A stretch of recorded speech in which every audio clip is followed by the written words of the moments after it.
ప్రవహించు స్వల్ప ప్రవాహముల వలె శ్రీహరి అవతారాలు అసంఖ్యాకములుగా ఉన్నవి అని ఇక్కడ మనము చదువుకున్నాం. సో అసంఖ్యాకం అనమాట, ఇండెఫినెట్, ఒక్కటి అని కాదు. అదే విధంగా శ్రీ చైతన్య మహాప్రభు ఎలా వచ్చారు, కలియుగంలో ఎందుకు వచ్చారు, ఆయనే అన్ని అవతారాలకి ఆది మూలం కదా శ్రీకృష్ణుడు. ఇంకా ముందుకి ఏంటి అనేది ఇక్కడ 27వ శ్లోకం మనం చూద్దాము. మనం ఫస్ట్ రీడింగ్ చేసి ఆ తర్వాత ఎక్స్ప్లెనేషన్ పార్ట్కి వెళ్దాం. ఋషయో మనవో దేవా మనుపుత్ర మహౌజనః కలాః సర్వే హరేరేవ సప్రజావతయః స్మృతాః. అంటే ఋషులందరూ, మనవ అంటే మనువులందరూ, దేవా దేవతలు, మనుపుత్ర మనువంశములందరూ కూడా, మనం కూడా మనువంశానికి చెందిన వాళ్ళమే. మహౌజన మహావీర్యవంతులు, కళాహ కళావతారాలు, సర్వే సర్వులు, హరే శ్రీహరి యొక్క ఏవ నిశ్చయముగా, సప్రజావతయ ప్రజాపతులలో సహా స్మృత తెలుపబడిరి. సో ఇక్కడ ముఖ్యమైనది ఏంటంటే దేవతలు, మనము ముందు సృష్టి ఎలా ప్రారంభమైంది అవన్నీ మనం చూసుకున్నట్లయితే అన్నీ కూడా కృష్ణుడి దగ్గర నుండే వచ్చినాయి. మీరు దేవతల్ని తీసుకున్నా, ప్రజాపతుల్ని తీసుకున్నా, కళావతారాలు తీసుకున్నా, ఎవరైనా అంతా కృష్ణుడే, శ్రీహరి యొక్క వివిధ అవతారాలని చెప్తున్నారు ఇక్కడ. సో ఇక్కడ సారాంశం ఏమందంటే మహావీర్యవంతులైన ఋషులు, మనువులు, దేవతలు, మను సంతతి వారందరూ శ్రీహరి యొక్క అంశావతారములు లేదా కళావతారములై ఉన్నారు. ప్రజాపతులను అందరూ అందుకలరు, ప్రజాపతులు కూడా అందుకలరు అని చెప్తున్నారు. ఏదైనా ఒక్క పేరు చెప్పండి, ప్రజాపతి పేరు.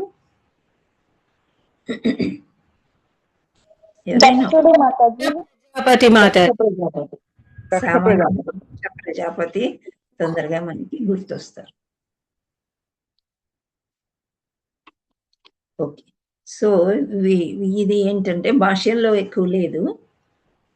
తక్కువ శక్తి గల వారలు విభూతులుగా తెలియబడగా, విభూతులలో పోల్చినచో అధిక శక్తి సంపన్నులైన వారలు ఆవేశావతారములుగా తెలియబడుదురు.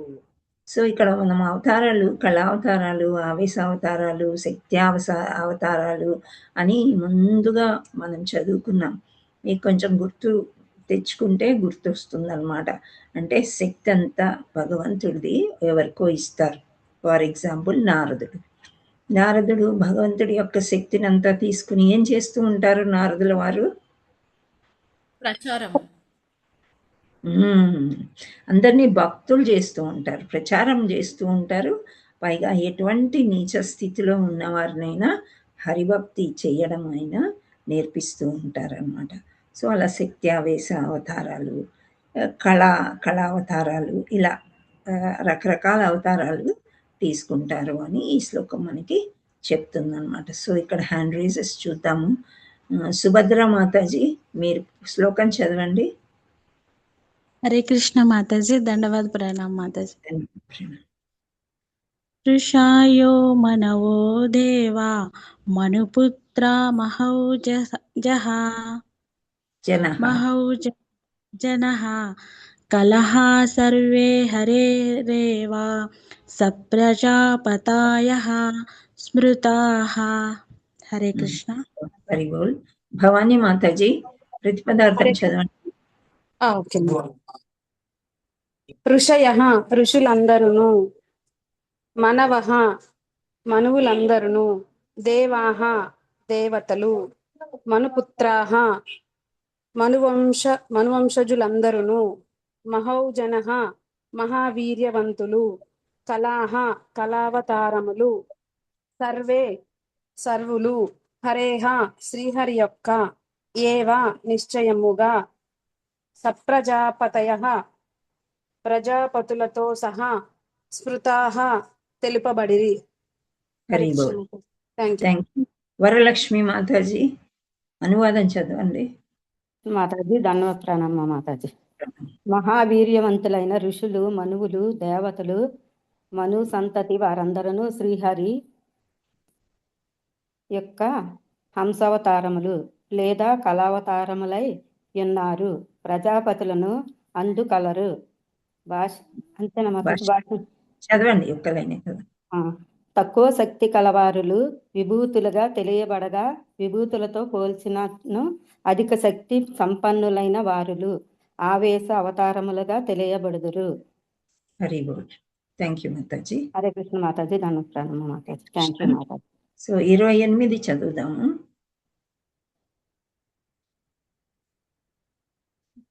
ఏతే వాంసకళాః పుంసాః కృష్ణస్తు భగవాన్ స్వయం ఇంద్రారివ వ్యాకులం లోకం మృడయంతి యుగే యుగే. హరే కృష్ణ. శ్రీదేవి మాతాజీ మీరు ట్రై చేయండి. హరే కృష్ణ మాతాజీ. ఏతే వాంశకళా పుంసః కృష్ణస్తు భగవాన్ స్వయం ఇంద్రారివ్యాకులం లోకం మృడయంతి యుగే యుగే. హరే కృష్ణ. సిహెచ్ శ్రీలత మాతాజీ శ్లోకం చదవండి. హరే కృష్ణ మాతాజీ. హరే. ఏతేషాం శకలాః పుంసః కృష్ణస్తు భగవాన్ స్వయం ఇంద్రారివ్యాకులం లోకం మృడయంతి యుగే యుగే. హరి బోల్. ఎస్ రత్నకుమారి మాతాజీ. హరే కృష్ణ మాతాజీ. వర్డ్ టు వర్డ్ మీనింగ్ ప్రతి పదార్థం. శ్లోకం ప్రతి పదార్థం చదువుతాం మాతాజీ.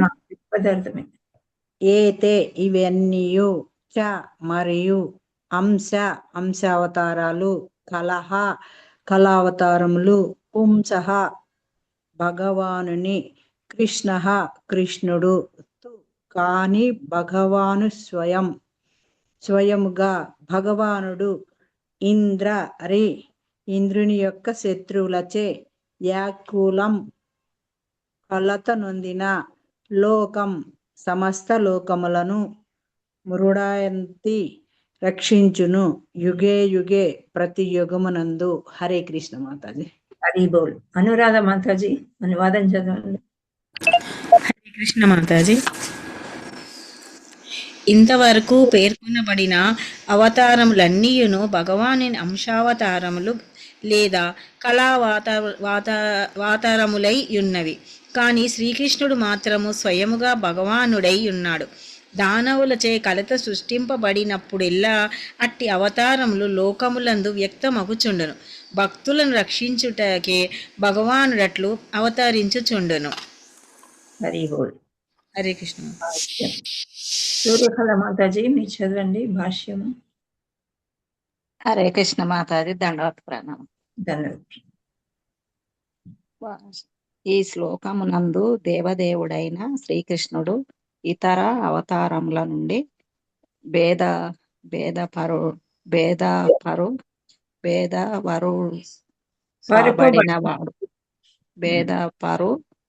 పరుపబడినాడు. కానీ అతడు తన నిర్హేతుక కరుణ చేత తన దివ్యధామము నుండి నేరుగా అవతరించేడి కారణమున అవతారములలో ఒకనిగా భావింపబడినాడు. అవతారముగా అవతరించువాడు అనే భావము భగవానుని అవతారములు స్వయము భగవానుడు ఏదేని ఒక ప్రత్యేక కార్యనిర్వహణకై భౌతిక జగము నందలి పలు లోకములలో పలు జీవజాతులలో అవతరించుచుండును. కొన్ని మార్లు అతడు స్వయముగా, మరికొన్ని మార్లు అతని అంశావతారములు లేదా కళావతారములు, ఇంకొన్ని మార్లు ప్రత్యక్షముగా గాని లేదా పరోక్షముగా గాని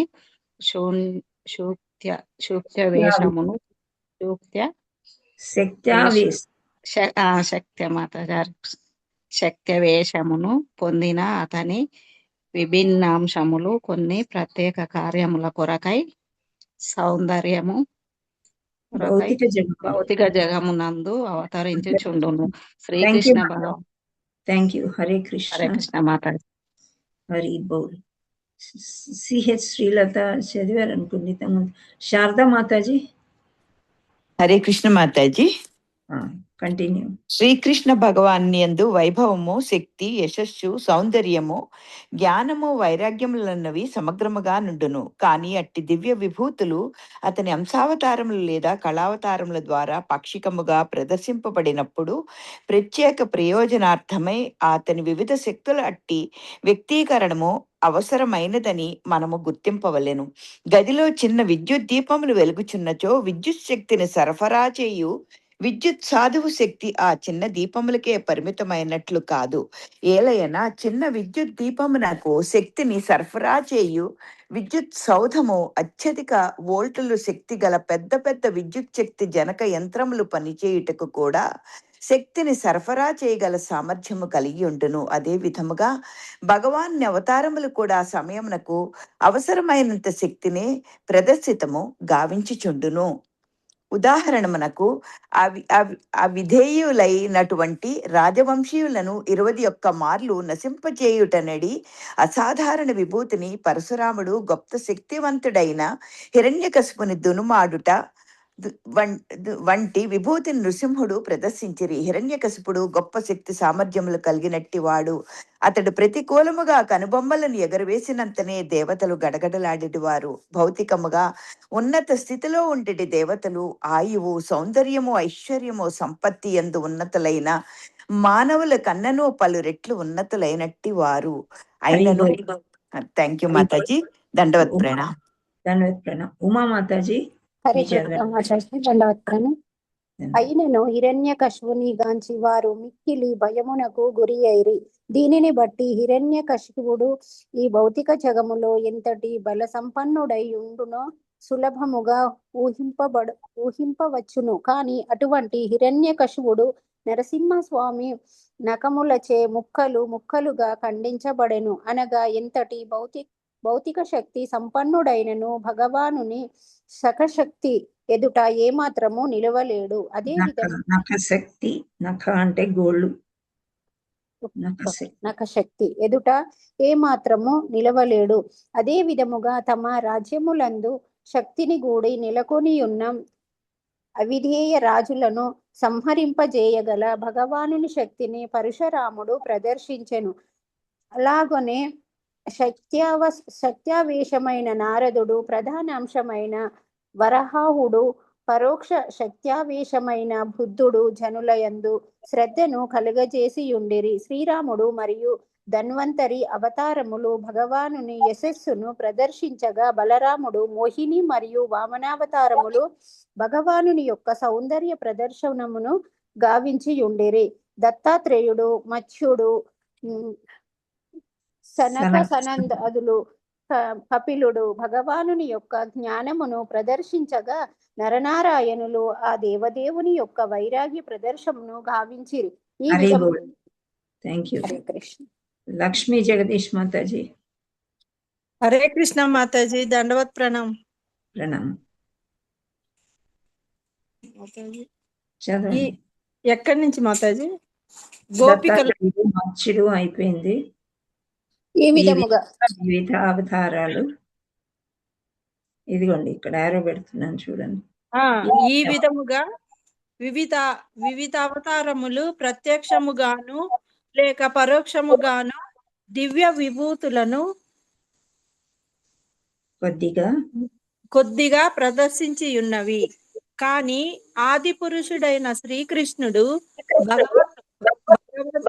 క్షణముల నన్నిటిని సమగ్రముగా ప్రదర్శించి ఉన్న కారణముగా సర్వావతారములకు మూలముగా ధృవపరుపబడినాడు. గోపికలతో అంతరంగిక శక్తికి సంబంధించిన లీలా ప్రదర్శనము ఆ దేవదేవుని అసాధారణమైనది. బాహ్యమునకు కామపూర్ణమైన ప్రేమగా ప్రదర్శితమైనను గోపికలతో అతడు వనరించిన లీలలు దివ్య స్థితి, ఆనందము, జ్ఞానముల దివ్య వ్యక్తీకరణమై ఉన్నవి. కనుక గోపికలతో శ్రీకృష్ణుడు వనరించిన లీలల నెన్నెడును అపార్థం చేసుకొనరాదు. అటువంటి దివ్యలీలలు ఈ శ్రీమద్ భాగవతమునందు దశమ స్కందమున గోచరించును. శ్రీకృష్ణ భగవానుడు గోపికలతో మొదలైన లీలల దివ్య స్వభావమును అవగతమనర్చుకునే దివ్య స్థితి చేర్చుటకు శ్రీమద్ భాగవతము 9వ స్కందములందు పాఠకుని క్రమముగా వృద్ధి చెందెను. హరి బోల్. మనీషా మాతాజీ మీరు హ్యాండ్ రైజ్ చేశారు కదా, చదవండి. ఎస్ మాతాజీ.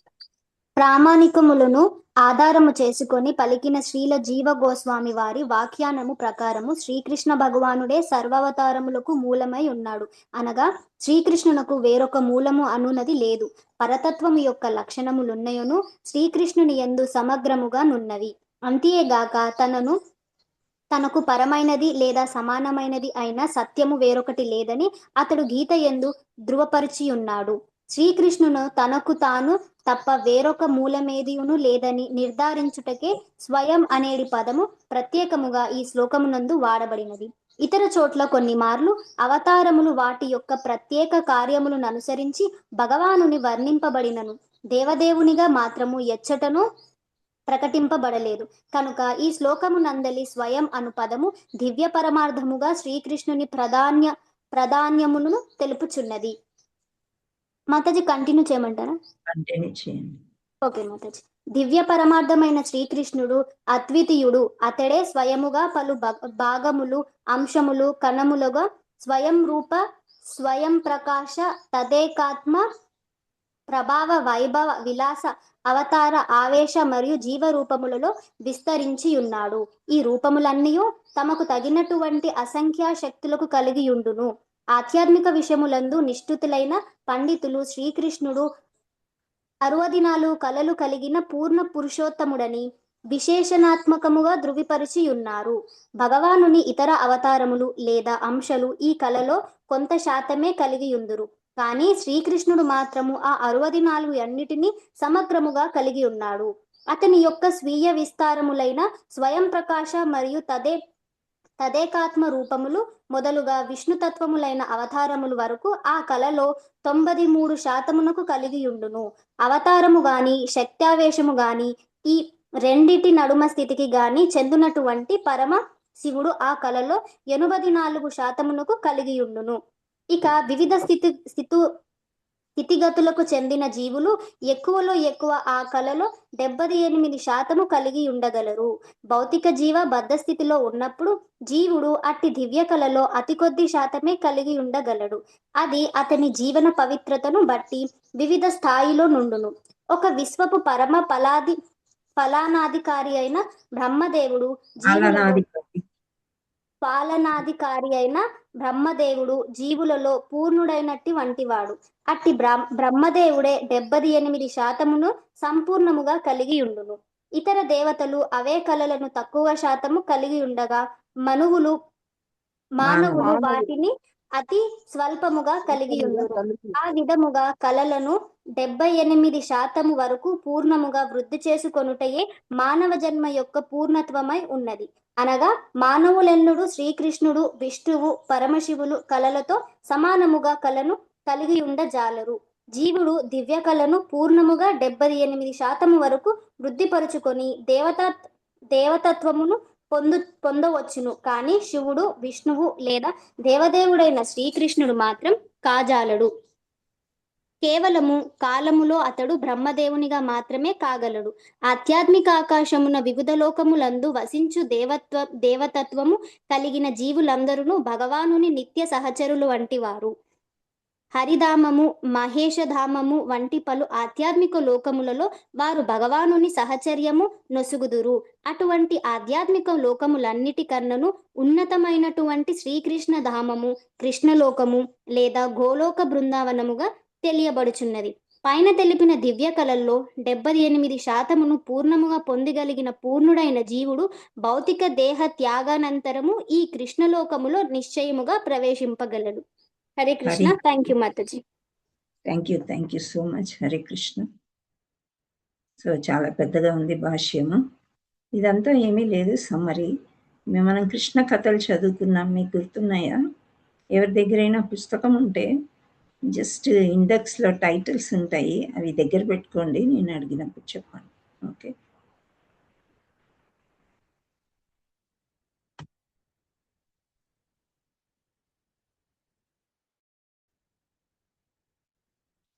ఓం అజ్ఞానతిమిరాంధస్య జ్ఞానాంజనాశలాకయా చక్షురున్మీలితం येन తస్మై శ్రీగురవే నమః. శ్రీచైతన్యమనోభీష్టం స్థాపితం येन భూతలే స్వయం రూపా కదా మహ్యం దదాతి స్వపదాంతికం. వందేహం శ్రీగురో శ్రీయుతాపదకమలం శ్రీగురుం వైష్ణవం చ శ్రీరూపం సాగ్రజాతం సగణ రఘునాథాన్వితం తం సజీవం సాద్వైతం సావధూతం పర్జన సహితం కృష్ణ చైతన్య దేవం శ్రీరాధా కృష్ణ పాదాన్ సగణ లలిత శ్రీ విశాఖాన్వితాంచ నమో విష్ణుపాదాయ కృష్ణ ప్రేష్టాయ భూతలే శ్రీమతే భక్తి వేదాంత స్వామినితి నామినే నమస్తే సారస్వతే దేవి గౌరవాణి ప్రచారిణి నిర్విశేష శూన్యవాది పాశ్చాత్య దేశ తారిణి హే కృష్ణ కరుణా సింధు దీనబంధో జగత్పతే గోపేశ గోపికా కాంత రాధా కాంత నమస్తుతే తప్త కాంచన గౌరాంగి రాధే వృందావనేశ్వరి వృషభానుసుతే దేవి ప్రణమామి హరిప్రియ వాంఛాకల్పతరుభ్యస్య కృపా సింధుభ్య ఏవ చ పతితానాం పావనేభ్యో వైష్ణవేభ్యో నమో నమః. జై శ్రీకృష్ణ చైతన్య ప్రభు నిత్యానంద శ్రీ అద్వైత గదాధర శ్రీవాసాది గౌర భక్త వృంద. హరే కృష్ణ కృష్ణ కృష్ణ హరే హరే హరే రామ రామ రామ హరే హరే. నమో మహావదన్యాయ కృష్ణ ప్రేమప్రదాయతే కృష్ణాయ కృష్ణ చైతన్య గౌరద్విషయం. జై శ్రీకృష్ణ చైతన్య ప్రభు నిత్యానంద శ్రీ అద్వైత గదాధర శ్రీరామ అద్వైత గదాధర శ్రీ. జై శ్రీకృష్ణ చైతన్య ప్రభు నిత్యానంద శ్రీ అద్వైత గదాధర శ్రీ.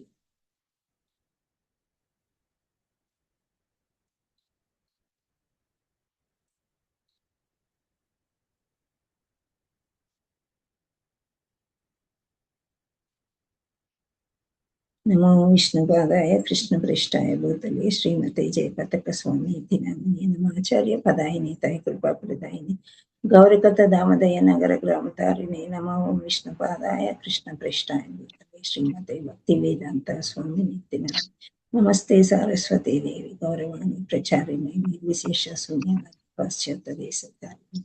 హే హరే కృష్ణ కృష్ణ కృష్ణ హరే హరే హరే రామ రామ రామ హరే హరే. నారాయణం నమస్కృత్య నరం చైవ నరోత్తమం దేవీం సరస్వతీం వ్యాసం తతో జయముదీరయేత్. నష్టప్రాయేషు భద్రేషు నిత్యం భాగవత సేవయా భగవతే ఉత్తమ శ్లోకే భక్తి భవతి నేష్ట. కృష్ణాయ వాసుదేవాయ దేవకీ నందనాయ చ నందగోపకుమారాయ గోవిందాయ నమో నమః. ఓం నమో భగవతే వాసుదేవాయ ఓం నమో భగవతే వాసుదేవాయ ఓం నమో భగవతే వాసుదేవాయ. ముఖం కరోతి వాచాలం పంగుణం వైకే గిరిపాదం వందే శ్రీ గురుం దీనతారిణం పరమానంద మాధవం శ్రీ చైతన్య ఈశ్వరం. Hare Krishna. My humble obeisances to all my gurus and శిక్షా గురుస్. మీరందరూ ఈ అవకాశం నాకు ఇచ్చినందుకు చాలా చాలా ధన్యవాదాలు.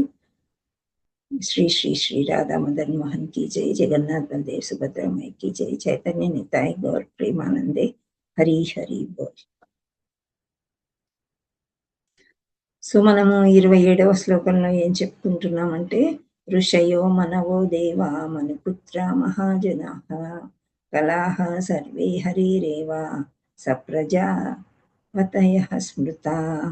అంటే మహావీర్యవంతులైన ఋషులు. ఇప్పుడు మనకి నైమిషారణ్యంలో ఋషులందరూ గ్యాదర్ అయ్యారు కదా ఈ భాగవతం వినడానికి. సో భాగవతం ఎవరు చెప్తున్నారు నైమిషారణ్యంలో? సూత గోస్వామి చెప్తున్నారు. సూత గోస్వామి ఎవరి నుండి విన్నారు? సుఖదేవ గోస్వామి. సుఖదేవ్ గోస్వామి దగ్గర విని ఇక్కడ అందరు ఋషులు గ్యాదర్ అయ్యారు. సో ఈ ఋషులందరూ ఎవరు అంటే మహావీర్యవంతులు అంటున్నారు. ఋషులు వీర్యవంతులు ఏంటి అంటే వాళ్ళు బాగా తపస్సులు చేసి ఫ్యూచర్ కూడా చెప్పగలుగుతున్నారు. వాళ్ళే కదా చెప్పారు కలియుగంలో మనం ఎలా ఉంటామని, అవునా? సో అందుకే ఋషులు మహావీర్యవంతులైన ఋషులు అని అంటున్నారు. మనువులు అంటే మనమందరము మనుష్యులు అన్నమాట. సో మనువు యొక్క సంతతియే మనువులు. తర్వాత దేవతలు. మనువులు అంటే ఈ మనకి ఇప్పుడు ఏ మన్వంతరి జరుగుతుంది ఇక్కడ మనకి? వైవస్య మన్వంతరం జరుగుతుంది అని చెప్తున్నాం కదా. మనువులు స్టేజెస్ ఉన్నాయన్నమాట. సో యుగాల్ని బట్టి. సో వాళ్ళందరూ మనువులు. దేవతలు అంటే మనం దేవీ దేవతలు అంటాం కదా, వాళ్ళు. మను సంతతి వారందరూ శ్రీహరి యొక్క అవతారాలు అని చెప్తున్నారు. సో ఈ అవతారాలు రకరకాలుగా ఉన్నారు కదా. కళావతారాలు అంటే ఇక్కడ మనకి కళ అంటే ఏంటి? ఇప్పుడు అవతారాలు విభిన్నాంశ స్వాంశ అని 2 రకాలుగా మనం చదువుకున్నాం. మీకేమైనా గుర్తుందా? స్వాంశ అంటే ఏంటి? స్వయంగా భగవంతుడే భగవంతుడిలాగా వస్తాడు. ఓకే. విభిన్నాంశ అంటే భగవంతుడి నుండి వచ్చేది. భగవంతుడి నుండి వచ్చేది. అవి విభిన్నాంశాలు విభూతులుగా. విభూతులు అంటే గొప్ప గొప్ప గుణాలు అంటే విచ్ ఈస్ డిఫరెంట్ అన్నమాట. మానవుల్లో లేని గొప్ప గుణాలు విభూతులు. ఆ తర్వాత ఆవేశావతారాలు, శక్తి ఆవేశ అవతారాలు. ఇందాక నారదుడి గురించి మనం చెప్పుకున్నాం కదా. సో ఇవన్నీ కూడా కృష్ణావతారమే. అయితే మమైవాంశో జీవలోకై అన్నాడు కదా భగవంతుడు. ప్రతి ఒక్క జీవంలో ఆయన యొక్క అంశ అనేది ఉన్నది. సో అది ఏ విధంగా ఎలా వెలుపలికి వస్తుంది అంటే అవసరాన్ని బట్టి ఆ శక్తిని ఎలా ఉపయోగించాలో అలా ఉపయోగిస్తూ భగవంతుడు ముందుకి వస్తాడు. ఎందుకు వస్తాడు భగవంతుడు మన ముందుకి? ధర్మం సంహరించడానికి, రక్షించడానికి వస్తున్నాడు. అయితే భగవంతుడు వచ్చేదానికంటే ముందే రకరకాల వాళ్ళని పంపిస్తాడంట. అంటే మనకి ఇప్పుడు గురువులు, ఇంకా ఏమన్నా గురువులు అనుకోవచ్చు, లేకపోతే ఇలా క్లాసెస్ అనుకోవచ్చు, గ్రూప్స్ అనుకోవచ్చు, ఇలా రకరకాలుగా మనకి వస్తూనే ఉంటాయి. సో అవన్నీ మనం వినలేదనుకోండి, ఎవ్వరి మాటలు వినట్లేదు, అసలు భగవంతుడే లేడు అన్న తీరిక మనకి ఏమైనా భౌతిక ప్రపంచం మీదే కోరిక ఉంటుందండి. సో అందుకనే భగవంతుడు రకరకాలుగా వస్తూ ఉంటాడు అన్నమాట. సో ఇక్కడ చిన్న స్టోరీ చెప్పారండి ఆచార్యులు, చాలా బాగా రిలేట్ చేశారనమాట. కృష్ణ బలరాములు బృందావనంలో చిన్నగా ఉన్నప్పుడు ఎప్పుడు ఆడుకుంటారు కదా పిల్లలు.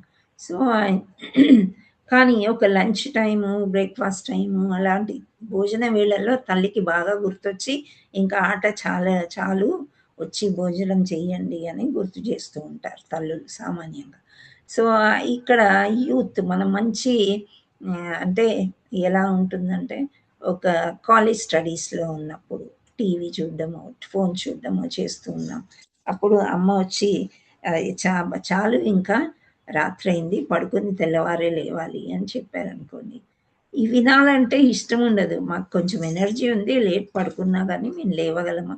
ఎదురు చెప్పాలంటే తల్లికి కొంతవరకు ఈ రోజుల్లో చెప్తున్నారేమో కానీ మామూలుగా ఆచార్యులు చెప్పింది ఏంటంటే తల్లి మాట సరే కాదు అనలేక వెళ్ళి పడుకుంటారంట. ఓకే, అది ఒక విషయం భౌతిక ప్రపంచంలో. అయితే కృష్ణ బలరాములు ఏం చేశారంటే బాగా ఆడుకుంటున్నారు, మంచి ఆట సమయం జరుగుతుందన్నమాట. అయితే యశోదమ్మకి పరిచారకులు అంటే సహాయం చేసేవాళ్ళు చాలామంది ఉంటారు కదా.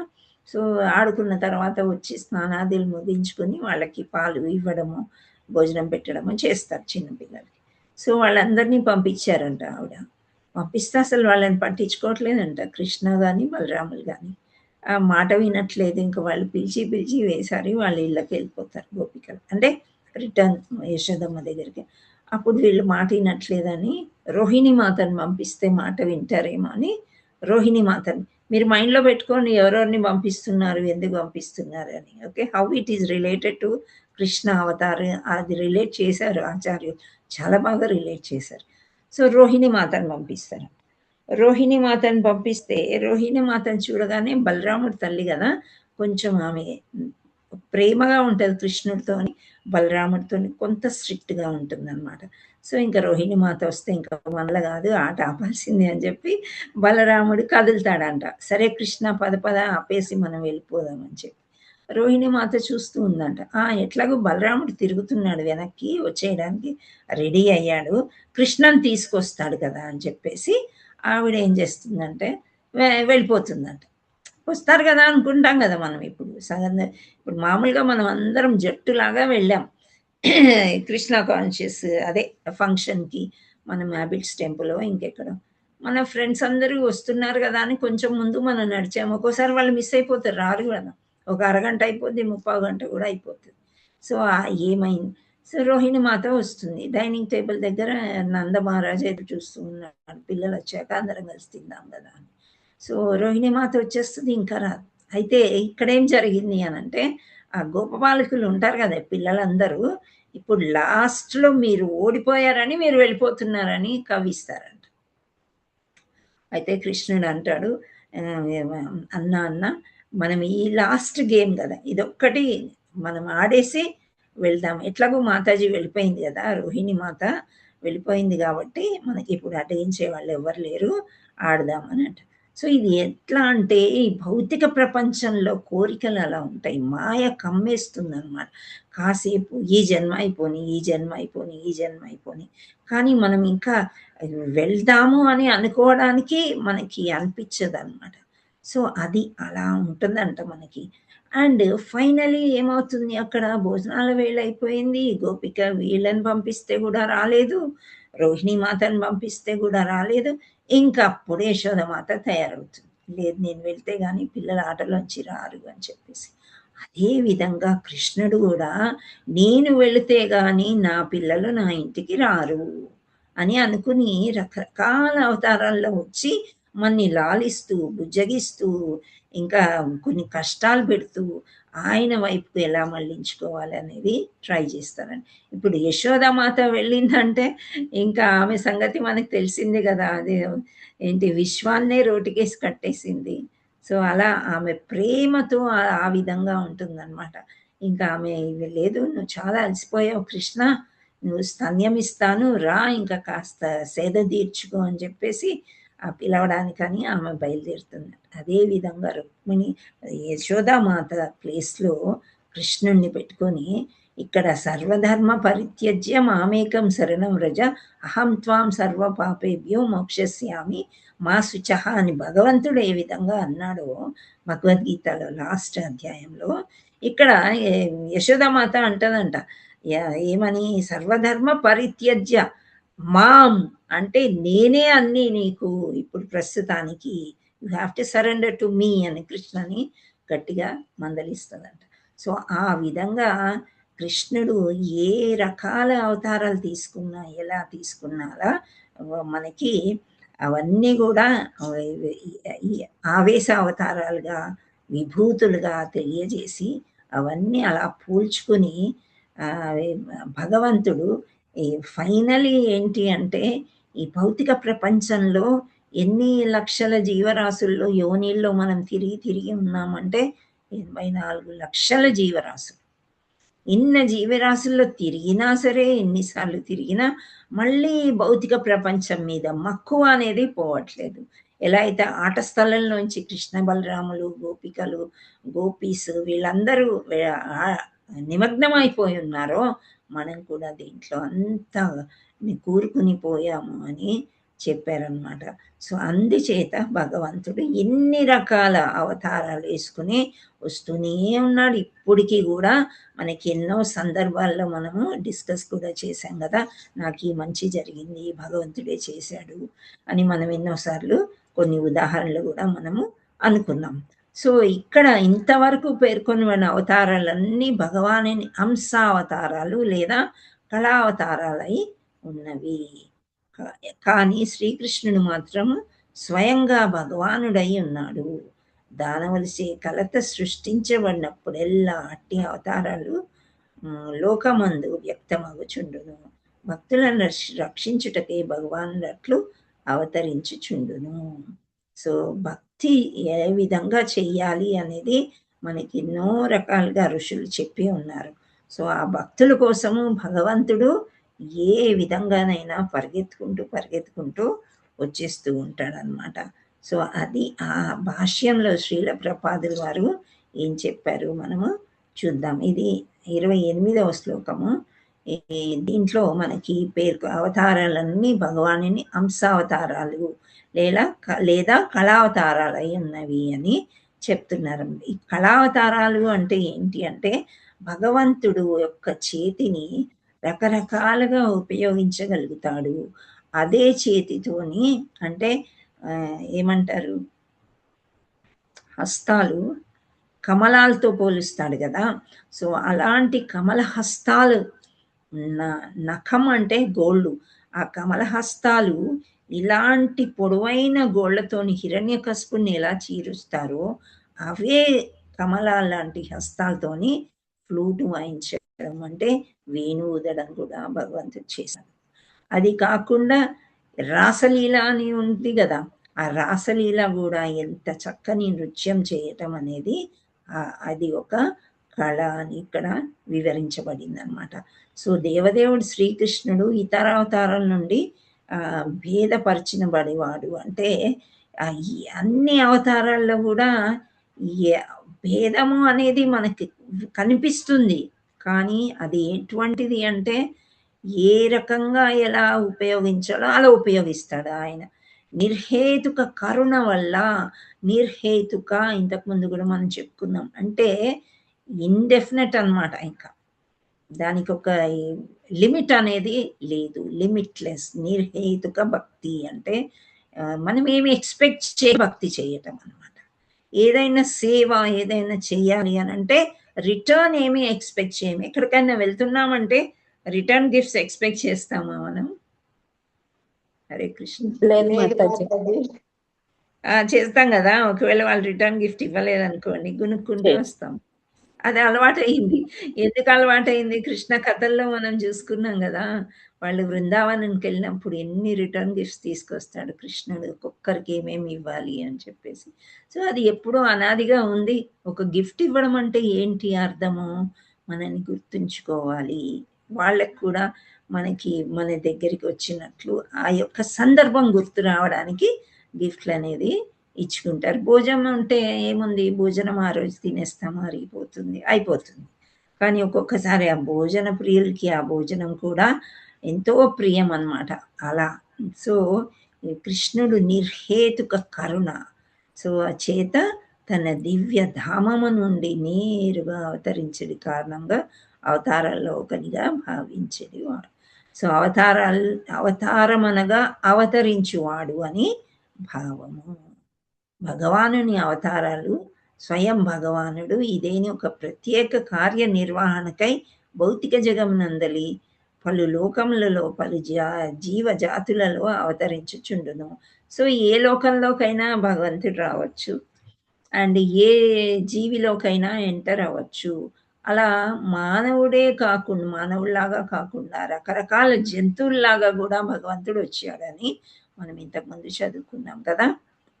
చెప్పండి 2-3 ఉదాహరణ. మత్స్యావతారం, కూర్మావతారాలు,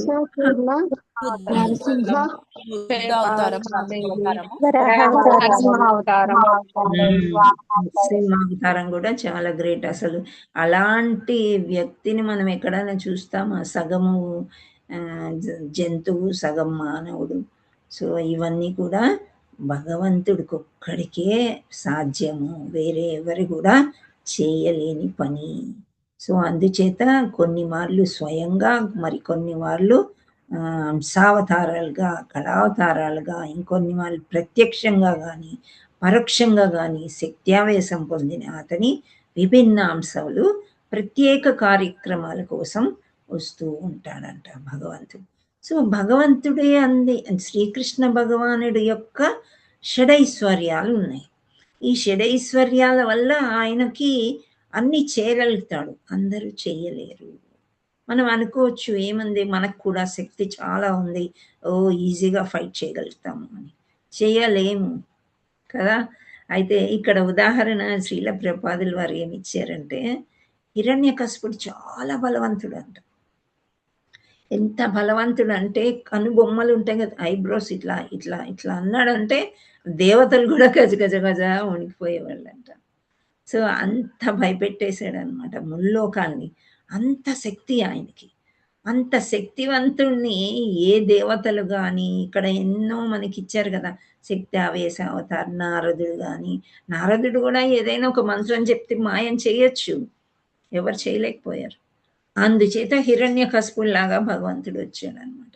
సో 64 కళలు ఉన్నాయి అని నెక్టర్ ఆఫ్ డివోషన్ మీరు ఎవరైనా చదువుంటే దాంట్లో శ్రీకృష్ణుడి యొక్క 64 కళలు చాలా బాగా వర్ణిస్తారు అన్నమాట.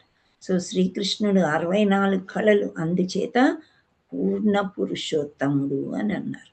సో ఆ గోళ్ళు, ఇంత మంచి కమల హస్తాలకి ఆ గోళ్ళు, పులిగోళ్ళు ఎలా ఉంటాయి, ఎందుకని ఆ పులిగోళ్ళు పెట్టుకుని ఇలా చీల్చాడు హిరణ్యకశిపుణ్ణి అంటే ఆయన యొక్క వరంలో ఏమనుంది, ఆయుధాలు ఆడకూడదు అన్నారా? అంత అన్నమాట ఆయన. రాత్రి గాని అని అన్నారు. సో అస్త్రాలు శస్త్రాలు లేకుండా నన్ను ఎవరు ఎలా చంపాలి మరి, అందుచేత పులిగోళ్ళు అన్నమాట. దాన్ని కూడా మనం నరసింహ ప్రేయర్లో ఎంత బాగా వర్ణిస్తాం కదా, అది తవకర కమలవరే నఖా అద్భుత శృంగా అంటాం. అంటే అద్భుతంతో పాటు అందం కూడా. ఇప్పుడు పిల్లలందరూ గోళ్ళు పెంచుకుంటారు కదా, అఫ్కోర్స్ ఇప్పుడు నేనైతే పెంచుకోవట్లేదు. ఎంత చక్కగా దాన్ని ఒక ట్రిమ్ చేసుకొని పెయింట్ వేసి అవన్నీ చేస్తారు కదా. సో అంటే ఆ యొక్క హస్తం అంటే అందంగా చేసుకోవడానికి ఇవి చేస్తున్నారు పిల్లలు. సో ఇక్కడ మనకి ఇంత తామర్తూడు లాంటి చేతులు, అసలు కృష్ణుడు ఎంత సున్నితము, ఎంత అందము, అట్లాంటి వాటికి షార్ప్ నేల్స్ వచ్చాయి. ఎందుకు, దేవతల్ని రక్షించడం కోసం ఆయన వేషం వేసుకుని వచ్చాడనమాట. సో దాన్ని మనం శృంగాం అని అంటున్నాం. అర్థమవుతుందా ఇక్కడ? అంత శృంగారంగా ఉండే అంత అందమైన గోళ్లతోని ఆయన ఛాతీని చీలుస్తాడు. చీల్చి ఆ తర్వాత పొట్టని చీల్చి ఏం చేస్తాడు, ఆ పేగులన్నీ తీసి మెళ్ళో వేసుకుంటాడు. ఇంత అంటే అంత క్రూరంగా అలా ఉండేసరికి ఆయన్ని శాంతపరచడం ఎవరు సాధ్యం అవ్వలేదు. అంత శక్తి భగవంతుడికి ఎవరి వల్ల కాలేదు శాంతపరచడం. ఆఖరికి లక్ష్మీదేవిని తీసుకురారంట. ఆమె భయపడిపోయి వణికిపోయి ఒక ఆచార్యులు చెప్తారు, ఇలా యూటర్న్ తీసుకొని మళ్ళీ రిటర్న్ వెళ్ళిపోయిందంట. అమ్మో నా వల్ల కాదు అని చెప్పి. అంటే భార్య కూడా ఏం చేయలేని పరిస్థితుల్లో అప్పుడు ఎవరు పొగిడారు, ప్రహ్లాదుడు. అతన్ని బాగా ప్రేయస్ చేశాడనమాట. అంటే పొగుడుతూ చేసేసరికి చిన్న పిల్లలు ఏది చేసినా ముద్దుగా ఉంటుంది కదా, అసలు వాళ్ళు తప్పులు చేసినా కానీ మనకి ఏం అనిపించదు. అదే మిస్టేక్ పెద్దవాళ్ళు చేస్తే మనము యాక్సెప్ట్ చేయలేము. సో ఆ చిన్న పిల్లవాడు ముద్దుగా నోరు తెరిచి పాట పాడేసరికి అటువంటి శక్తి అన్నమాట. సో ఆయన యొక్క వైభవం ముల్లోకాలు దదరిల్లిపోతాయి, అంత వైభవం అన్నమాట. యశస్సు ఇప్పుడు ఇంత చేసిన తర్వాత కీర్తి ఎలాగో వస్తుంది కదా. జై నరసింహ. ఇప్పుడు మనకు భయం వేస్తే ఏం చేస్తాము, ఉగ్రం వీరం మహావిష్ణుం జ్వలంతం సర్వతోముఖం నరసింహం భీషణం భద్రం మృత్యు నమామ్యహం ఇలా ప్రేయర్ చేస్తాం. నరసింహుడు మనం వెనకాలే ఉన్నట్టు ఫీలింగ్. అది రియల్గా చెప్తారు కదా, కృష్ణ కాన్షియస్లో ఉండే అమ్మాయి ఫారిన్ కంట్రీకి పోయింది. సో కొందరు మగపిల్లలు క్లాస్మేట్స్ వాళ్ళు వీళ్ళు ఉంటారు కదా. సో క్లాస్ అయినాక పార్ట్ టైం జాబ్ చేస్తారు. కొంచెం చీకటి పడేసరికి ఆ పిల్లలు ఈ అమ్మాయిని ఏదో కొంచెం టీజ్ చేద్దామని వచ్చేసరికి వెనకాల నరసింహుడు ఇలా నడుస్తున్నాడంట చక్కగా. ఈమెకి తెలియదు, ఈమె కనిపించట్లేదు వాళ్ళకి అని. సో ఈ పిల్ల ఏంటి ఇండియా నుంచి వస్తూ ఇంత పెద్ద బాడీ గార్డ్ని తెచ్చుకుందని వాళ్ళు పిరికి పందల్లాగా భయపడి వెళ్ళిపోయేవాళ్ళు. సో ఒక సమయంలో ఆమెను చూసి అడిగారంట, ఎందుకు నువ్వు ఇలా బాడీ గార్డ్ని పెట్టుకున్నావు అని చెప్పేసి. ఆమెకు అర్థం కాలేదంట, బాడీ గార్డ్ని నేను పెట్టుకోవడం ఏంటి అని చెప్పేసి. ఇప్పుడు పిల్లలు చదువుకోవడానికి వెళ్తారు కానీ అలా. సో ఇది నిజంగా జరిగింది. మనకు కనిపించాడు భగవంతుడు, కానీ మనకి ఎంత సహాయం చేస్తాడో అది వేరే వాళ్ళకి చూపిస్తాడనమాట అది. సో ఈమె నా పుత్రిక, నీవేమి చేయడానికి వీల్లేదు అలా అని చెప్పి అర్ధరాత్రి మనం బయటికి మనకు అటువంటి భక్తి ఉండాలి మనసులో, అంత నమ్మకం ఉండాలి. భగవంతుడే అన్నీ అనే నమ్మకం మనకు ఉన్నప్పుడు తప్పకుండా భగవంతుడు మనని చేస్తూనే ఉంటాడు. సో మనకు మనసులో ఎట్లా ఉండాలంటే కోరిక ఇంకా భగవంతుడే, ఇంకా వేరేది ఏమీ లేదు. నిన్న నేను వెళ్ళాను హ్యాబిట్స్ టెంపుల్కి. అయితే ఒక 20 ఇక్కడి నుంచి అరౌండ్ 15 మినిట్స్లో వెళ్ళిపోవచ్చు. 20 మినిట్స్ 25 మినిట్స్ చేతిలో ఉంది. ఐ థింక్ ఐ రీచ్ అని అనుకున్నాను. కానీ కొంచెం ఇంకా గుడి రీచ్ అయ్యే ముందు 1 అయిపోయింది. అయిపోయింది, ఇంకా గుడి మూసేసి ఉంటారు. సరే సేవా ఆఫీస్ వెళ్ళి నా పని ఏదో నేను చేసుకొని వద్దామని అనుకున్నాను. కానీ నా లక్ ఏంటంటే గేట్ తెరిచి ఉంది. గేట్ తెరిచి లేకపోతే ఆ కింద నుంచి పైనుంచి వెళ్ళే లోపల ఇంకా పూర్తిగా మూసేది. గేట్ తెరిచింది, అమ్మయ్య అనుకుని గేట్లోంచి రాధాకృష్ణులు కనిపించారు. మంచి డ్రెస్, మంచి అలంకరణ. ఇంకా ఫస్ట్ వెళ్ళిపోయాను. ప్రపాదుల వారు ఎప్పుడు ఉంటారు కాబట్టి ఆయనకు ఒక దండం పెట్టేసి నేను ఇలా దర్శనం ముగించుకున్నాను. టక్ టక్ టక్ అని మూసేశారు. అంటే 1కి మూయవలసిన గుడి 1:17కి మూసుకుంది. నాకు అనిపించింది నా కోసమే అని. సో అది నా కోసం కాకపోయి ఉండొచ్చు, కానీ నాకు అలా అనిపించింది. నాకు దర్శన భాగ్యం దొరికింది. లేదంటే నేను 4:30 దాకా గుడిలో కూర్చొని చేసుకుని వద్దాం అనుకున్నాను. ఇంకా బాగుంది వైభవంగా గుడి, ఇంకా అట్లాగే ఉంది. ఫంక్షన్స్ అయిపోయాక కూడా చాలా బాగుంది. అక్కడ టైంపాస్ అంటే ఏకాదశి కాబట్టి జపం చేసుకోవచ్చు, చేసుకొని నెమ్మదిగా రావచ్చు అని ఆల్టర్నేట్ ఉండింది థాట్. కానీ నాకు ఆ దర్శనం అలా దొరికిందనమాట. అంటే ఈ దర్శనం ఈ టైంకి చెయ్యాలి అనేది దృఢమైన కోరిక అనమాట. సరే ఇంకా నీకు వేరే పనులు కూడా ఉన్నాయి కదా, మళ్ళీ నువ్వు లెసన్ చదువుకోవాలి. భగవంతుడి కోసం మనం టైం ఇస్తే భగవంతుడు మనకు అన్నీ ఆయనే చేసి పెడతాడండి. ఇది చాలా గట్టిగా నమ్మాలి మనం. నమ్మినప్పుడు ఆయన యశస్సుని మనం పొగిడినప్పుడు, ఆయన శక్తిని మనం ఆదరించినప్పుడు తప్పకుండా ఆయన వైభవంగా మనకు కూడా కొన్ని కళలు ఇచ్చి మనని దగ్గర తీసుకుంటారు. అండ్ ఆయన యొక్క సౌందర్యం, ఇప్పుడు ఎందుకు నేను దర్శనం కావాలి అనుకొని ఆ సౌందర్యం ఏంటి, ఆ వంపులు, ఆ పాదము, ఆ పాదానికి డెకరేషను ఎంత చక్కగా, కృష్ణుని ఎంతసేపు చూసినా అసలు మదనమోహనుడు, అంటే మదనుండే మోహం చేసే అంత సౌందర్యం అన్నమాట. పక్కన రాధమ్మ. సో ఆ సౌందర్యానికి మించిన సౌందర్యం ఇంకెక్కడా లేదు. కానీ మన కళ్ళు, మన చక్షువులు ఆ సౌందర్యాన్ని చూసేటట్టు మనము ట్రైన్ చేయాలి మన కళ్ళని. ఏముందిలే దర్శనం చేసుకున్నామా సరే, మన పనులు చేసుకొని మనం, అది కాదు, భగవంతుని యొక్క సౌందర్యాన్ని మనం ఆస్వాదించడం అన్నమాట. జ్ఞానం. సో ఈ జ్ఞానం అంటే మనం ఇప్పుడు భగవంతుడి గురించి తెలుసుకోవడం. ఇంతకుముందు జ్ఞానం అంటే బయాలజీ, ఫిజిక్స్, కెమిస్ట్రీ ఇవి, లేకపోతే కామర్స్లో ఉండే కామర్స్ అని, ఇలా సివిక్స్ అని, ఇంగ్లీష్ అని, తెలుగు అని, ఇవే మనకి జ్ఞానం అంటే. ఈ పుస్తకాల్లోనే చదువుకొని దాంట్లోనే ఒక కాగితం ముక్క మీద సర్టిఫికేషన్ అనేది మనం తెచ్చుకొని గొప్పగా మనం చెప్పుకునేవాళ్ళం. కానీ అది జ్ఞానం కాదు అని కృష్ణ కాన్షియస్కి వచ్చాక మనకు తెలిసింది. అసలు జ్ఞానం ఏంటి అంటే భాగవతము, భగవద్గీత, పురాణాలు అండ్ వేదాలు. సో ఈ వేదాలన్నీ చదవలేం కాబట్టి మనకు శ్రీమద్ భాగవతాన్ని మంచిగా చిన్నగా చేసి ఇచ్చారు. ఇదన్నా చదువుకోండి, మీరు భగవంతుడి గురించి తెలుసుకోండి. అది జ్ఞానం. వైరాగ్యము. సో వైరాగ్యము, భగవంతుడికి ఉన్నంత వైరాగ్యము ఇంకెవ్వరికీ లేదు. మనం అనుకుంటాం ఏముందులే చాలా తగ్గించుకున్నాం మనం, అంటే చీరలు కొనడం తగ్గించుకున్నాము, ఖర్చులు తగ్గించుకున్నాము, ఏదో అనుకుంటాం మనం అసలు. కానీ ఎప్పుడో ఒకసారి బుట్టలో పడి మనం టెంప్ట్ అయిపోతూనే ఉంటాం. సో అంత సంపూర్ణ వైరాగ్యం మనకు ఉండదు, కానీ భగవంతుడికి వైరాగ్యం ఉంటుంది. వైరాగ్యం లేకపోతే భగవంతుడు ఎట్లా అంటే రథసారథి ఎట్లా అవుతాడు అర్జునుడికి? నేనే గ్రేట్, పక్క నుండి ఒక మాయ చేస్తాను, వీళ్ళని గెలిపిస్తాను అనుకోవచ్చు కదా. భక్తుడి కోసం ఆయన దాసుడు కూడా అవుతాడు. దాన్నే వైరాగ్యం అంటారు. మనం దాసులవ్వాలంటే మనకు అహంకారం కొంచెం అడ్డొస్తుంది. పని చేస్తాం, చెయ్యాలి కాబట్టి చేస్తాం. కానీ పూర్తిగా వైరాగ్యంలోకి వచ్చి దాసులవ్వాలంటే ఇక్కడ చెప్పినట్లు బ్రహ్మ వరకు మనం రీచ్ అవ్వాలి. అంత భక్తి చెయ్యాలంట. అంటే ఏ పని చేసినా మహామంత్రం, ఏ పని చేసినా కృష్ణ సెంటర్, కృష్ణుణ్ణి తలుచుకొని చేయడమే. ఒక పని మనకు జరగలేదు, జరగకపోతే ఇదేదో ఆటంకం వచ్చిందంటే కృష్ణుడి ప్లాన్లో ఏదో ఉంది, దానివల్ల ఇలా వచ్చింది అనుకొని ప్రతిదానికి కృష్ణుణ్ణి మనం తలుచుకున్నప్పుడు అప్పుడు భగవంతుడి మీద మనకి భక్తి కొంత పెరుగుతూ పెరుగుతూ వస్తూ ఉంటుందన్నమాట.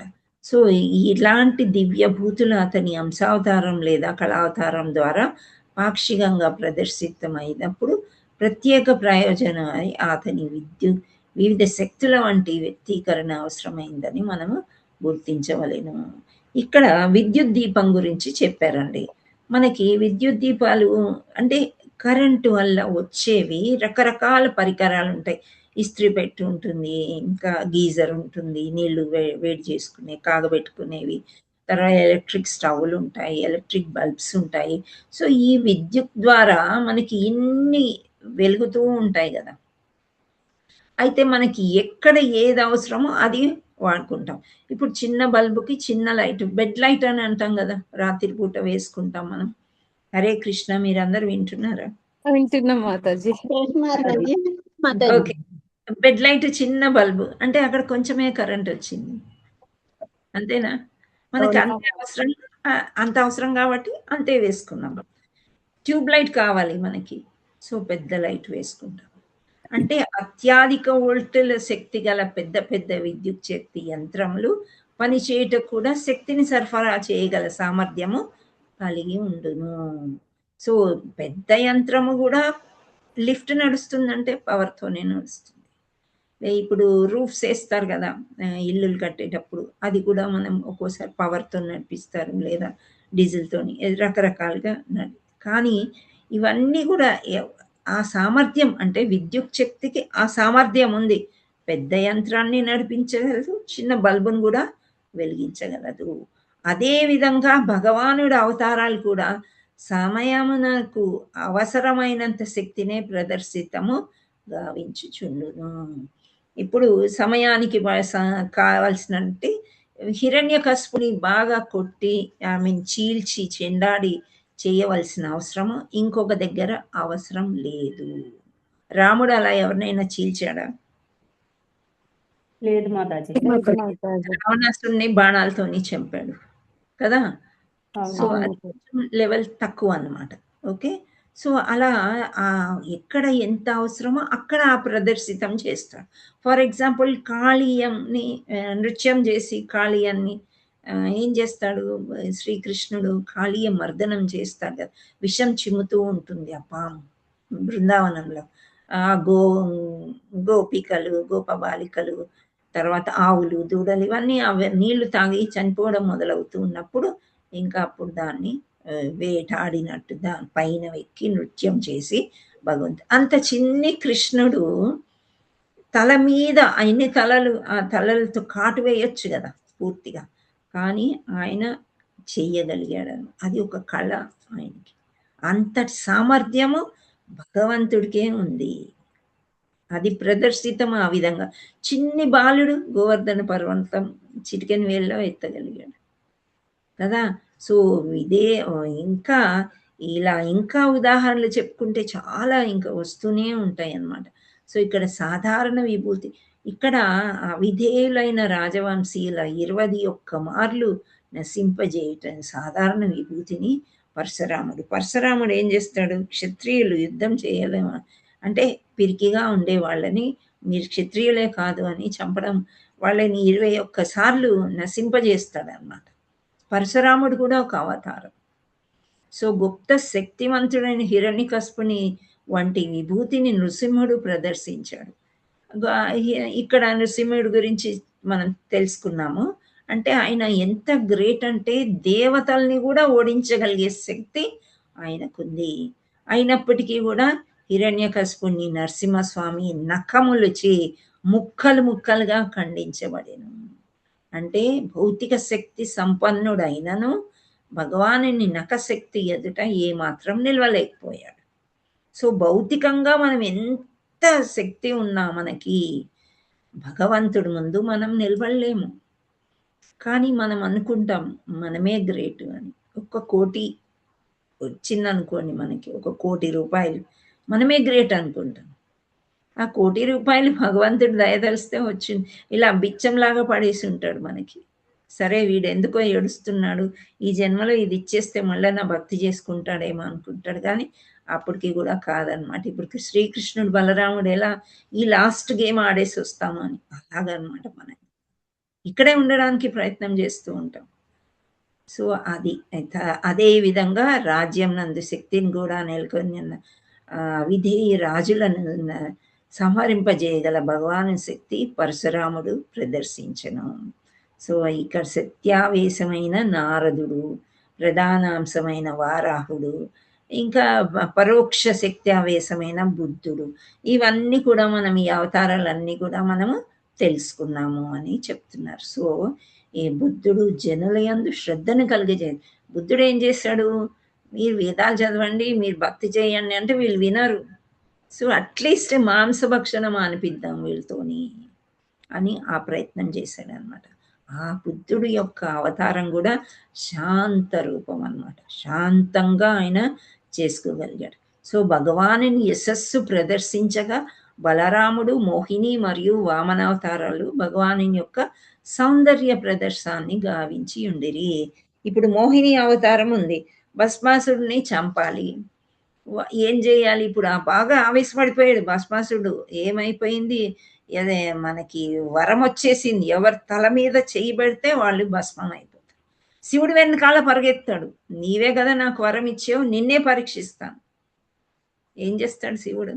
పరిగెత్తి విష్ణుమూర్తి పాదాల దగ్గరికి వెళ్తాడు. విష్ణుమూర్తి అప్పుడు వెంటనే సౌందర్యం అంటే సౌందర్యానికి కూడా మోహిస్తారు. మనకి శ్రీ చైతన్య మహాప్రభు శిక్షాష్టకంలో చెప్తారు కదా, నా జనం నా సుందరి నా కవితాం వాం జగదీశక. అట్లా నాకు సుందరి వద్దు, నాకు నాకు జనాలు వద్దు, నాకు డబ్బులు వద్దు అని ఎలా అంటారో అది వైరాగ్యం. కానీ ఇక్కడ మోహింపబడతాం అన్నమాట. సో అందుచేత ఆడవేషం వేసుకున్నాడు, మోహిని అవతారం వేసుకొని అతన్ని చేశాడు. వామన అవతారం కూడా అట్లాంటిది అన్నమాట. చిన్న పిల్లవాళ్ళలాగా ముద్దుగా వచ్చి అంత సౌందర్యంగా కనిపించి, ఒక చిన్న బ్రాహ్మణ బాలుడు ఒక గొడుగు కమండలం పట్టుకొని వస్తే నిజంగా మనకి చాలా ముద్దేస్తుంది కదా. అలాగే ఎవరు బలి చక్రవర్తి చాలా ఆనందించాడు. బుడిబుడి అడుగులు నడిచే ఈ పాదాలతోని 3 అడుగులు అంటే ఎంత అని ఆనందించాడు. కానీ 2 అడుగుల్లోనే ఆయనకి తెలిసిపోయింది అది ఏంటంటే. మళ్ళీ కపిల భగవానుడు జ్ఞానం అన్నమాట. సనక సనందాదులు కూడా జ్ఞానాన్ని ఇచ్చాడు.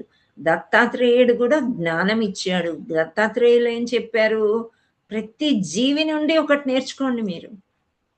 తత్వం అది ఏంటి అంటే ఆ జ్ఞానము ఒక చీమ నుండి, ఒక కాకి నుండి, ఒక గ్రద్ద నుండి, ఒక ఏనుగు, పాము, అన్నిటి నుండి మీరు నేర్చుకోవాల్సింది చాలా ఉంది దత్తాత్రేయులు చెప్పారు. అలా మత్స్యుడు, సనక సనందాదులు, కపిలుడు వీళ్ళందరూ జ్ఞానాన్ని ప్రదర్శించారు. నరనారాయణుల యొక్క వైరాగ్యం, నరనారాయణులు ఏమన్నారు, నరనారాయణుడు 100 మంది పుత్రులకి చెప్పాడు, నాయన మీతో ధనం రాదు, మీరు భక్తి చెయ్యండి, అదే మీతోనొచ్చేది అని వైరాగ్యం నేర్పించాడు అన్నమాట ఆయన.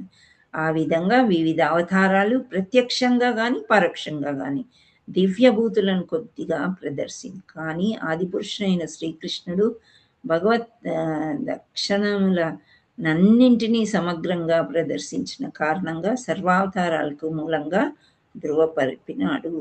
సో గోపికలతో ఆంతరంగిక శక్తి సంబంధించిన లీలా ప్రదర్శనం ఇదైతే చాలా విచిత్రం అండి. ఇప్పుడు ఆ మ్యారీడ్ ఒక వివాహిత అర్ధరాత్రి వచ్చి కృష్ణుడితో డాన్స్ చేసి, ఇది ఒక్కటి మాత్రం రాసలీల చాలా మంది భక్తులు ఒప్పుకోరనమాట. భక్తిలో వచ్చిన తర్వాత కూడా ఇది కృష్ణుడి మంచి విషయం కాదు అని అనుకుంటారు. కానీ ఇది ఒక లీలా ప్రదర్శనం, ఆయన ఆంతరంగిక శక్తి చేత. అంటే ఈ గోపికలందరూ ఎవరు యాక్చువల్లీ రామావతారంలో త్రేతాయుగంలో వాళ్ళందరూ ఋషులు. వాళ్ళు మోహించారు రాముని చూసి, మీకు వచ్చే జన్మలో మీకు ఆనందాన్ని ఇస్తాను అని అంటాడు. సో అది లీలా ప్రదర్శనం అన్నమాట. అది ఆ గోపికకు తెలుసు, కృష్ణుడికి తెలుసు. కానీ వెలుపల చూసేవారికి ఇది అలా ఉంటుంది. సో ఇది అసాధారణం, అందరూ చేయలేరు అలా. సో బాహ్యానికి కామపూర్ణమైన ప్రేమ ప్రదర్శిత గోపికలతో అతడు వనరించిన లీల దివ్య స్థితి, ఆనందము, జ్ఞానముల దివ్య వ్యక్తీకరణమై ఉన్నది. ఇప్పుడు ఈ గోపికలందరూ చూడండి కృష్ణుణ్ణి ఒక రథం లాగా అయిపోతారు వాళ్ళు. ఎవరైనా ఒక అబ్బాయిని ఆ అమ్మాయిలు కలిసి ఎత్తుకుంటారా చెప్పండి? Highly impossible. కానీ వీళ్ళు ఇద్దరు చక్రాల్లాగా, ఇద్దరు ముందుగా ఉండగా మళ్ళా కొందరు ఇలా పడుకుని ఒక ప్లేస్ అంటే కృష్ణుడికి ప్లేస్ ఇవ్వడానికి అలా రథంలాగా అప్పటి నుండే రథయాత్ర స్టార్ట్ అయింది అని చెప్తారు. సో గోపికలు అంతటి భక్తి అన్నమాట వాళ్ళకి. సో ఆ భక్తి మనకి అర్థం కాదు, అది ఒక లీల. కానీ దీన్ని అపార్థం చేసుకోరాదు అని ఇక్కడ చెప్తున్నా. అదే ఒక దివ్య వ్యక్తీకరమై ఉన్నది. సో అటువంటి దివ్య లీలలు శ్రీమద్ భాగవతం నందు దశమ స్కందం, అదే 10వ అధ్యాయం అంటే శ్రీకృష్ణుడి యొక్క అన్ని లీలలు అనమాట. దాంట్లో మనం చదివేసాం ఆ బుక్. సో శ్రీ భగవానుడు గోపికలతో వనరించిన లీలలు దివ్యానుభవం అవగతం అనొచ్చు.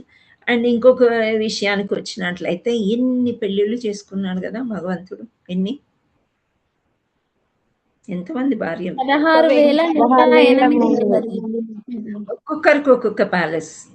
అందరినీ కూడా సంతృప్తి పరిచాడు, అందరితో ఒకే సమయంలో కనిపించాడు నారదుడికి. అది సాధ్యమేనా వేరే ఎవరికి? అస్సలు అసాధ్యం. సో ఇక్కడ ప్రభుజీ ఒక చిన్న జోక్ చెప్పాడు. ఏంటి అని అంటే, ఇప్పుడు మనకి రకరకాల ఎంట్రీలు ఉంటాయి. మనకి కృష్ణ జన్మాష్టమి వస్తుంది కదా, ఇప్పుడు హైయెస్ట్ వాళ్ళకి అభిషేకంలో ఒక ఎంట్రీ ఇవ్వడం, ఎంట్రీ పాస్ ఇవ్వడం, వేరే వాళ్ళకి అలా రకరకాలుగా ఉంటాయి. సో సమ్ పాస్ ఆయన యొక్క ప్రభుజీ ఒక టెంపుల్ ప్రెసిడెంట్ అనుకుంటా. వాళ్ళంతా నేను వినేది శ్రీల ప్రపాదుల వారి శిష్యుల నుండి వింటానన్నమాట, ఆచార్యులు, పెద్ద ఆచార్యులు. సో ఆయన చెప్పటం ఏంటంటే ఆయన యొక్క శిష్యులు. సో వీళ్ళందరూ అనుచరులు బాగా ఇటు పరిగెత్తి అటు పరిగెత్తి బాగా పనులు చేస్తూ ఉంటారు. కానీ ఫంక్షన్స్లో ఒక్కోసారి భార్యల్ని కుటుంబాన్ని కూడా తీసుకుని వస్తారు కదా. సో అదేవిధంగా ఆయన సమ్ పాస్ మీద వచ్చారనమాట. వస్తే ఆల్మోస్ట్ డైలీ కలుస్తూనే ఉంటారు. సేవ చేసేవాళ్ళు ప్రెసిడెంట్ని కానీ అక్కడ ఉండే యజమానిని కలుస్తూ ఉంటారు కదా. సో అతను ఆ ఫంక్షన్ రోజు వాళ్ళ భార్య కూడా వచ్చిందంట. షీఈ్ మై వైఫ్ అని ఇంట్రడ్యూస్ చేశానంట. ప్రభుజీ ఆశ్చర్యపోయారంట. రోజు నువ్వు ఒక అమ్మాయిని తీసుకొస్తూ ఉంటావు కదా, అమ్మాయి నీ వెనకాలే ఉంటుంది, ఆమె నీ భార్య అనుకున్నాను అని అంటాడంట. ఈమె నీ భార్య అని అడుగుతాడంట. అంటే అంత ఫ్రీడమ్ ఉందన్నమాట వాళ్ళిద్దరి మధ్య అవగాహన. అప్పుడు ఇంకా భార్యకి ఎలా ఉంటుంది చెప్పండి? ఓహో, నువ్వు నన్ను ఇంట్లో పెట్టి ఇంకొక అమ్మాయితో ఇలా గుడి చుట్టూ తిరుగుతున్నావు నువ్వు అన్న ఫీలింగ్ వస్తుంది కదా. సో ఆ ఫీలింగ్ కోసం చెప్పారనమాట ప్రభు, ఇది నిజంగా జరిగింది అని చెప్పి. సో తర్వాత ఈయన అలా అన్నారంట.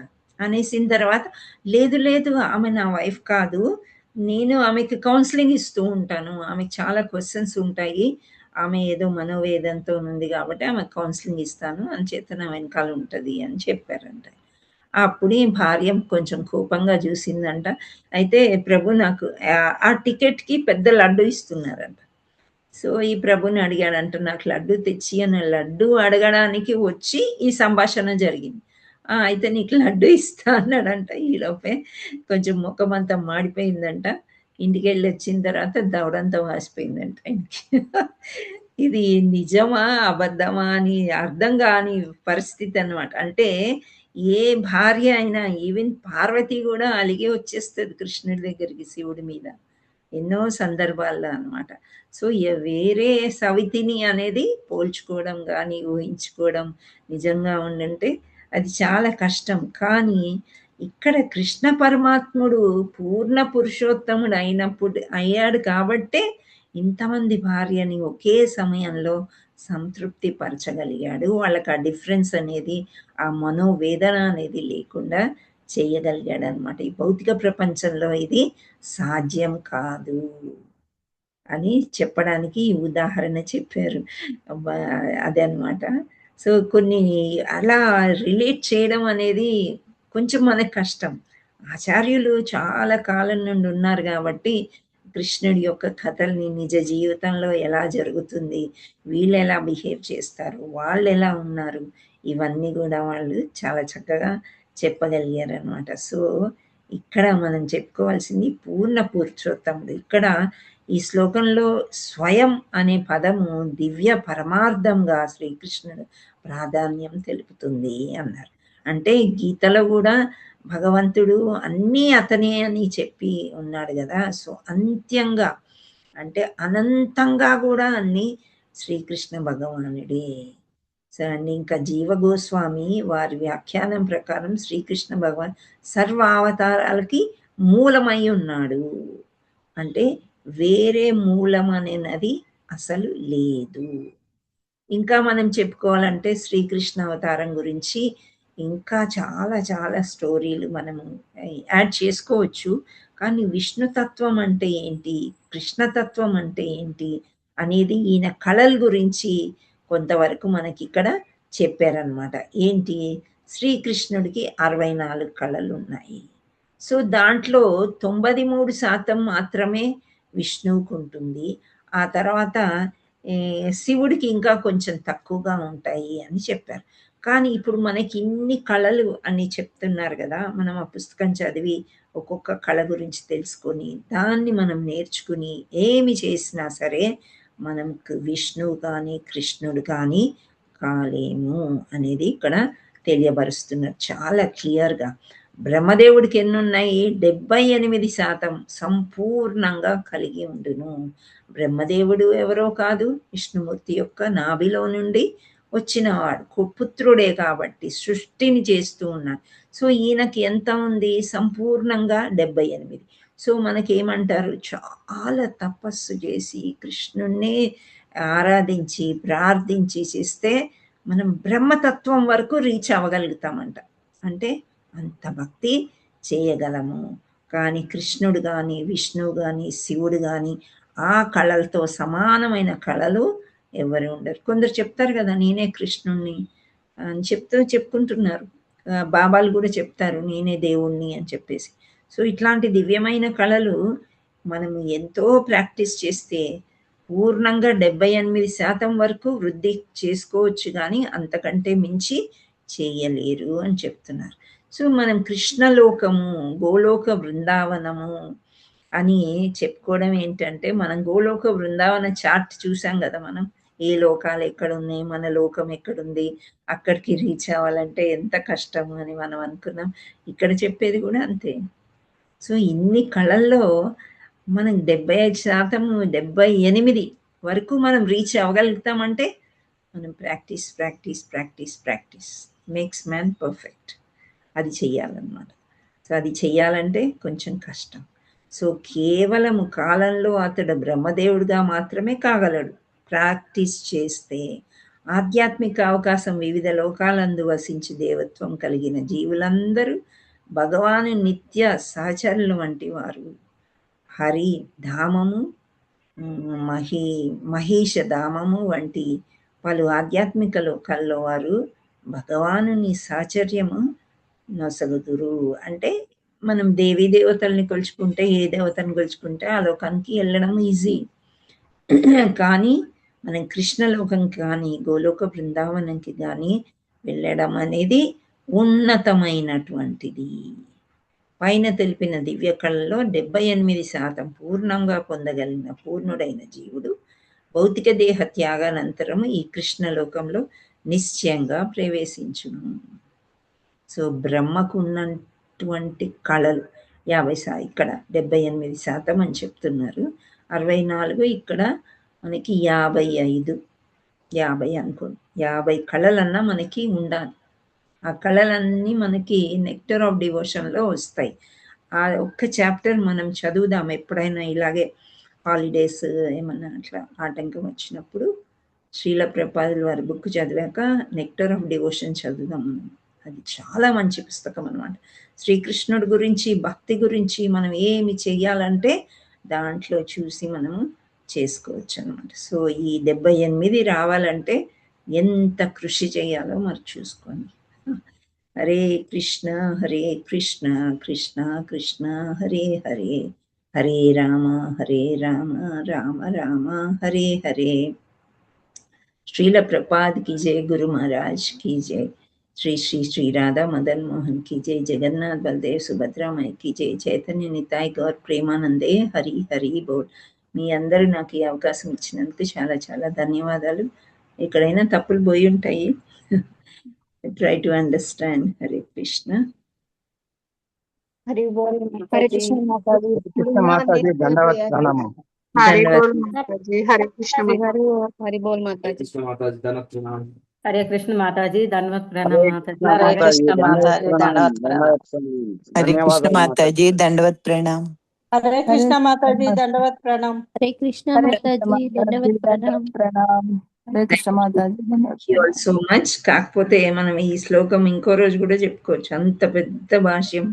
ఇంకా ఇంకా చాలా చెప్పారు ఆచార్యులు, నేను కొంచెం కవర్ చేయగలిగాను. చూద్దాం, ఇంకా టైం ఉన్నప్పుడు మనం ఎప్పుడైనా మంచిగా చెప్పుకుందాం. సో అది గురించి స్టార్ట్ చేస్తే భాగవతం ఎంత తీయగా ఉంటుందని మనం ఎప్పుడు అనుకోలే కదా. నేను కూడా అనుకోలేదు. నేను ఒకసారి చదివేశాను ఫస్ట్ క్యాంటు, అయినా నేను అనుకోలేదు ఇంత బాగుందని. అప్పుడు ఏదో సర్టిఫికేట్ కావాలి, ఎగ్జామ్ రాయాలి, ఇనిషియేషన్, అవన్నీ కారణాలు చెప్పుకుంటూ తొందరగా చదివేశాం. కానీ ఇప్పుడు అర్థమవుతుంది ఇంత తీయగా ఉందా, ఇంత బాగుందా. మీకు ఎలా అనిపిస్తుంది? చాలా బాగుంది మాతాజీ. ఇంకా వినాలనిపిస్తుంది మాతాజీ. అదే ఫస్ట్ టైం అర్థమైనట్టు చెప్తున్నారు మాతాజీ మాకు. Thank you. ధన్యవాదాలు మాతాజీ. అట్లా కృష్ణ మాతాజీ. మాతాజీ, నెక్టర్ ఆఫ్ డివోషన్ అంటే ఉపదేశామృతము అదేనా మాతాజీ బుక్? ఉపదేశామృతం కాదు, ఇంకో అమృతం అన్నది. భక్తి రసామృతం మాతాజీ. Rasamritam, correct. Okay okay okay మాతాజీ. రసామృతము శ్రీల రూప గోస్వామి రాసిన బుక్ ని ప్రభుపాద వారు చేశారు మాతాజీ. ఓకే, అనువాదము. అది అక్కడ భాష్యాలు ఏముండవు, అట్లా శ్లోకము అర్థము అలా వెళ్ళిపోతుంది. చాలా మంచి పుస్తకము. దాంట్లో 24 కళల గురించి చాలా బాగా చెప్పున్నారు అన్నమాట. సో అవన్నీ కూడా డిస్కషన్ ఉంటుంది. ఆ బుక్ ఎప్పుడైనా చదువుదాం, కంపల్సరీ చదవాలి. ఓకే, ఇప్పుడు బ్రహ్మ కృష్ణుని నాభిలో నుంచి వచ్చిండు. ఇప్పుడు ఈ శివుడు ఎక్కడి నుంచి మాతాజీ? బ్రహ్మ వచ్చిన తర్వాత